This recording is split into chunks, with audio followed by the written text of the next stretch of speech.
وأما بنعمة ربك فحدث معزز محترم জামিয়া হযরত মুহাদ্দিসিন কিরাম আসাতিজা কিরাম প্রিয় ছাত্র ভাইরা সম্মানিত মুসল্লিয়ান কিরাম আল্লাহ পাক সুবহানাহু ওয়া তাআলা শতকোটি শুকর আমাদেরকে এক বরকতময় মজলিসে বসার তৌফিক দান করেছেন। কোরআনে কারীমের পরে সবচাইতে সহিহ তরিন কিতাব হলো সহিহুল বুখারী। এই সহিহুল বুখারীর সর্বশেষ হাদিস এই ছাত্ররা আমাদের সামনে পড়ল এবং ছাত্ররা আমাদের কাছে পড়ছে পুরা বুখারী শরীফ। আপনারা যারা মুসল্লিয়ান কিরাম আছেন আপনারাও একই সাথে বুখারীর সর্বশেষ হাদিস পড়লেন। এটা বিশাল সৌভাগ্যের ব্যাপার। শুকরিয়া আদায় করতে হবে যে আল্লাহ দেওয়ার সময় আল্লাহর কাজে লাগাইতে আল্লাহ আমাকে তৌফিক দিয়েছেন। আশেপাশে অনেকে আছে এখন শুনছে কিন্তু তাকে তৌফিক দেয় না।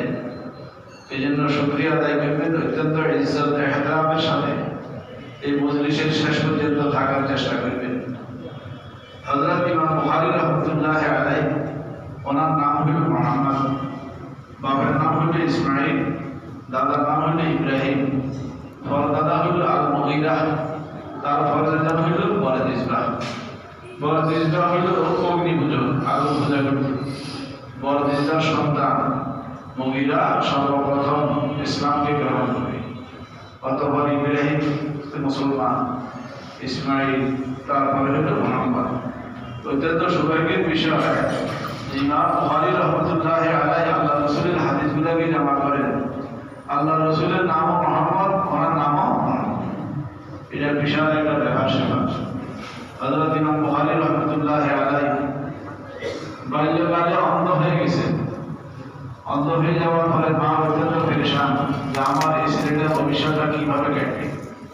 মা যে সময় হাত উঠাইতেন ছেলের জন্য কান্নাকাটি করতেন, আল্লাহর কাছে দোয়া করতেন, আল্লাহ আমার ছেলের দৃষ্টিশক্তি ফিরিয়ে দেন। এইভাবে কান্নাকাটি করতে করতে এক রাত্রে স্বপ্নে লিখতেছে হযরত ইব্রাহিম খলিলুল্লাহ আলাইহিস সালাতু ওয়াস সালাম। হযরত ইব্রাহিম বলেন, হে ইমাম বুখারীর মা, তোমার কান্নাকাটি আল্লাহ পাক কবুল করছে, তোমার ছেলের দৃষ্টিশক্তি ফিরিয়ে দেওয়া হয়েছে। ঘুমের থেকে যখন জাগ্রত হইলেন ইমাম বুখারীও জাগ্রত হইল। দেখা যায় যে দিব্যি সুস্থ মানুষের মতো চলাফেরা করতেছে, চোখের দৃষ্টিশক্তি সুস্থ মানুষের মতো তার মধ্যে এসে গেছে। তাহলে মায়ের দোয়া, বাপের দোয়া, পৃথিবীর মধ্যে এই দুইজনের দোয়া থেকে খালের দোয়া আর কোনোটা হইতে পারে না। আমরা অনেক সময় বুজুর্গদের কাছে দোয়া করতে যাই, আলেম ওলামার কাছে দোয়া করতে যাই, কিন্তু সবচাইতে খাঁটি দোয়া হইল মার দোয়া আর বাপের দোয়া। মা বাপ যাকে দোয়া দিবে দুনিয়াতে তার কোনো আপদ বিপদ হবে না, দুনিয়াও আবাদ আখিরাতও আবাদ। আর যে দুর্ভাগা সন্তান মা বাপকে কষ্ট দিবে, চিকিৎসা দিবে না, খাবার দিবে না, এটা দিবে না, সেটা দিবে না, অনেক দুর্ভাগা এরকম আছে যে মা বাপের উপর হাত উঠায়। তাদের কারণ না থাকার কারণে, নীতি নৈতিকতা লেখাপড়া না থাকার কারণে মা বাপের উপর হাত উঠায়, তাহলে তার দুনিয়াও বরবাদ। আমাদের আশপাশে আমরা অনেক ঘটনা দেখি যে এদের ভবিষ্যৎ অন্ধকার হয়ে গেছে, বরবাদ হয়ে গেছে, দুনিয়াও বরবাদ, আখিরাতও বরবাদ। হযরত ইমাম বুখারী রাহমাতুল্লাহি আলাইহির স্মরণ শক্তি ছিল প্রচন্ড, খুব স্মরণ শক্তি। আজকে তো এই জাতীয় স্মরণ শক্তি কল্পনা করা যায় না। স্কুল কলেজ ইউনিভার্সিটি ওই সমস্ত জায়গার মধ্যে ওস্তাদরা বলে মুখস্থকে না বলো, মুখস্থের কোনো দরকার নেই। কিন্তু আলহামদুলিল্লাহ সে আগেকার ইমামরা মুখস্থ করছে, আমাদের মাদ্রাসার মধ্যে মুখস্থ করার এই চেষ্টাটা এখনো অব্যাহত আছে। আপনারা নিজেরা দেখছেন কতজন ছেলে এখানে দাঁড়িয়ে ছোট ছোট বাচ্চা, মাসুম বাচ্চা, কোরআন শরীফের শুরু হইতে শেষ পর্যন্ত এরা হাফেজ হয়েছে, মুখস্থ হয়েছে, এরা বাগিয়ে নিয়ে নিছে। আর যারা দাঁড়ায় হাদিসের ছাত্রদের মাথা পাঠিয়ে এদের অধিকাংশ হাফেজ কোরআন। আর অন্যান্য কিতাবাদি মাদ্রাসায় পড়া যেগুলো মুখস্থ করতে হয়। কিন্তু অত্যন্ত দুঃখজনক ব্যাপার, পৃথিবী থেকে এলেম কালামকে উঠে দেওয়ার জন্য একটা চক্রান্ত যে মুখস্থকে কি বলো না, এই জন্য লেখাপড়ার দুর্বলতা। এরা চুরি ছাড়া আর কিছু জানে না। যেখানে লেখাপড়া নাই, নীতি নৈতিকতা নাই, চুরি ছাড়া আর কিছু। আল্লাহ পাক আমাদেরকে হেফাজত করুন। বলতে চাইছিলাম যে ইমাম বুখারী রাহমাতুল্লাহ তিরমিজি, ইমাম আবু দাউদ, ইমাম নাসাই, ইমাম ইবনে মাজাহ, ইমাম আহমদ ইবনে হাম্বল, ইমাম বুখারী, ইমাম শাফিঈ, ইমাম মালিক, ইমাম আবু হানিফা, ইমাম আবু ইউসুফ, ইমাম মুহাম্মদ, এরা এরকম যুগের মানুষ। এই যুগে আলেম ওলামারা এরা লক্ষ লক্ষ হাদিসের কি ছিলেন হাফেজ। এখন আমাদের সামনে বুখারী শরীফের এক খণ্ড রাখা আছে, আপনারা দেখতেছেন, এরকম 2 খণ্ডে মিলে যাবে সহিহুল বুখারী। এই 2 খণ্ডের মধ্যে হাদিসের সংখ্যা কেউ বলছে যে 9000, কেউ বলছে যে 7000। অর্থাৎ কিছু কিছু হাদিস বারবার উল্লেখ করা হয়েছে বিভিন্ন প্রয়োজনে, যেমন নাকি ইন্নামাল আমালু বিন্নিয়াত, যেটা আপনারা অনেকেই জানেন, ওয়াজ নসিহতে শুনেন। ইন্নামাল আমালু বিন্নিয়াত বুখারী শরীফের 6 জায়গায় উল্লেখ করা হয়েছে। মতনের মধ্যে কিছুটা তারতম্য আছে, সনদের মধ্যে তারতম্য আছে। মুহাদ্দিসিনে কেরামের নিকট একটু তারতম্য হলে এটাকে আলাদা হাদিস শোনানো হয়। তাহলে এইভাবে দেখেন, 9000 হাদিসে যদি আপনি ধরেন, এই 2 খণ্ডের 9000 হাদিস আছে, তাহলে উনি কিন্তু 6 লক্ষ হাদিসের হাফেজ। তাহলে 6 লক্ষ হাদিসকে যদি কিতাবের মতো বানাইয়া এখানে রাখা হয়, তাহলে মসজিদের ছাদ পর্যন্ত কি হয়ে যাবে, ঠাসাঠাসি হয়ে যাবে। হযরত ইমাম বুখারী 6 লক্ষ হাদিসের হাফেজ, ইমাম মুসলিমের ব্যাপারে বলা হয় উনি 3 লক্ষ হাদিসের হাফেজ, ইমাম আবু দাউদের ব্যাপারে বলা হয় উনি 5 লক্ষ হাদিসের হাফেজ, ইমাম আহমদ ইবনে হাম্বলের ব্যাপারে বলা হয় উনি 7 লক্ষ হাদিসের হাফেজ, ইমাম ইয়াহইয়া ইবনে মাঈনের ব্যাপারে বলা হয় উনি হইল 12 লক্ষ হাদিসের হাফেজ। আল্লাহু আকবার, আল্লাহু আকবার। ওই জামানাতে এরকম জামানা ছিল, ছাপা ছিল না, কাগজ ছিল না। তাহলে আল্লাহ রাসূলের হাদিসগুলা, কোরআন, তাফসীর ইত্যাদি এগুলা ওনারা মুখস্থ করে পরবর্তী জেনারেশনের দিকে ছাপাই যদি না দিতেন, তাহলে আমরা কোরআন হাদিস পাইতাম না। এই জন্য যে যুগে দিনকে রক্ষা করার জন্য যেটা প্রয়োজন, আল্লাহ পাক ওই যুগে ওইটাকে সৃষ্টি করে দেন। আল্লাহু আকবার, আল্লাহু আকবার। ইমাম বুখারী রাহমাতুল্লাহি আলাইহি স্মরণশক্তি এরকম প্রচন্ড ছিল, কিতাবের মধ্যে আসে 12-14 বছর ওনার বয়স, হাদিস সংগ্রহের একটা আকাঙ্ক্ষা।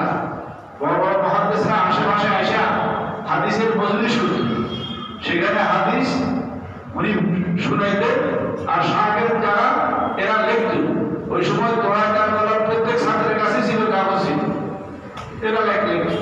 ওস্তাদি মুখস্থ শুনাইতেছে, অথবা একটা কিতাবের থেকে মুখস্থ দেখে দেখে পড়তেছেন, সব ছাত্র লিখতেছে।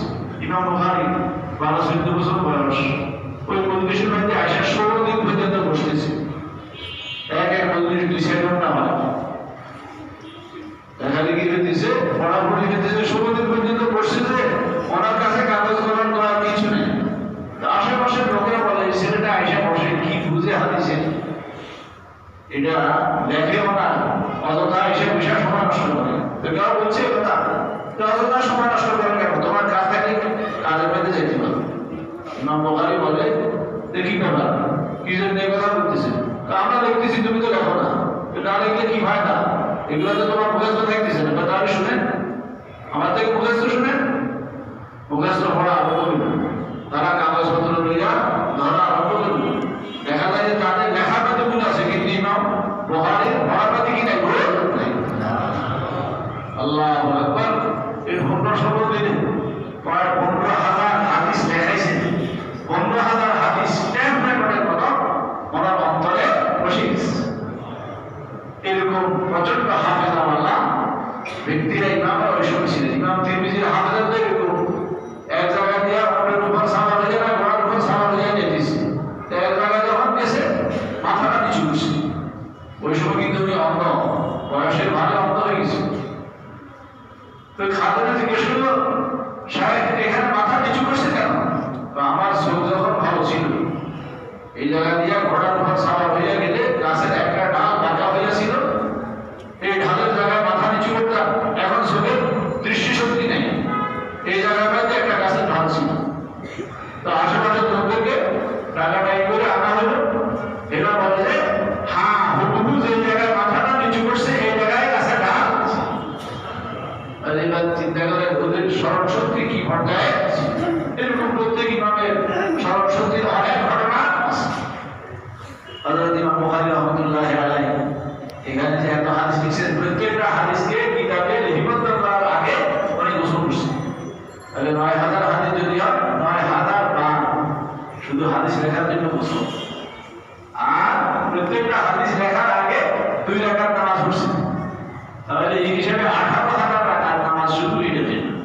আগেকার বড় বড় আলেমরা ইমামরা যে যত বড় ইমাম ছিলেন আলেম ছিলেন তার ইবাদত করতে গিয়ে কত বেশি।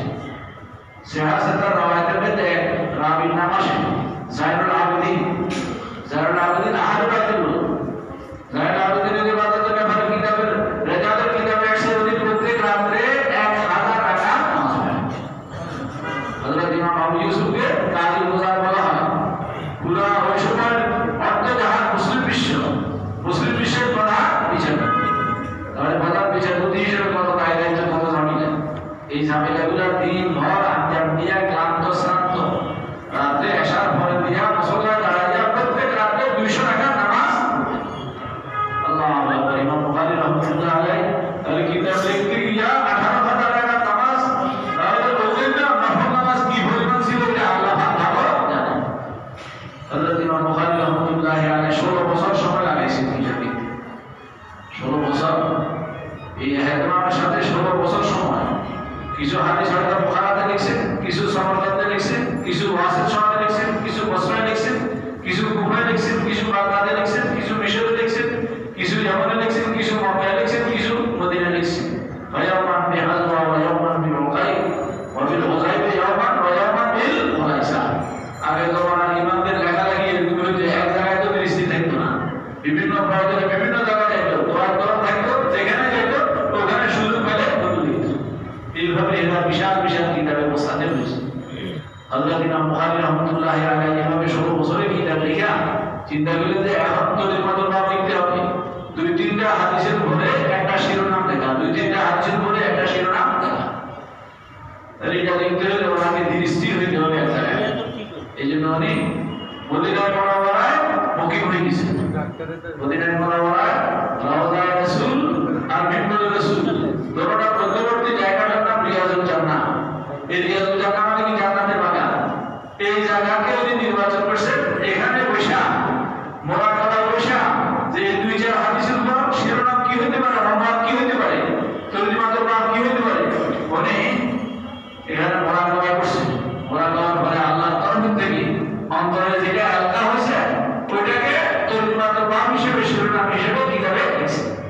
লিখছে অবস্থা। তাহলে এখানে এটার জন্য কি ইহতিমাম করা হয়েছে, কি ইখলাস, এই কিতাব লিখতে গিয়ে কি ইখলাস প্রদর্শন করা হয়েছে, এবং তরজমা তারাজিমে আওয়াজ লিখতে গিয়ে কি ইখলাস প্রদর্শন করা হয়েছে।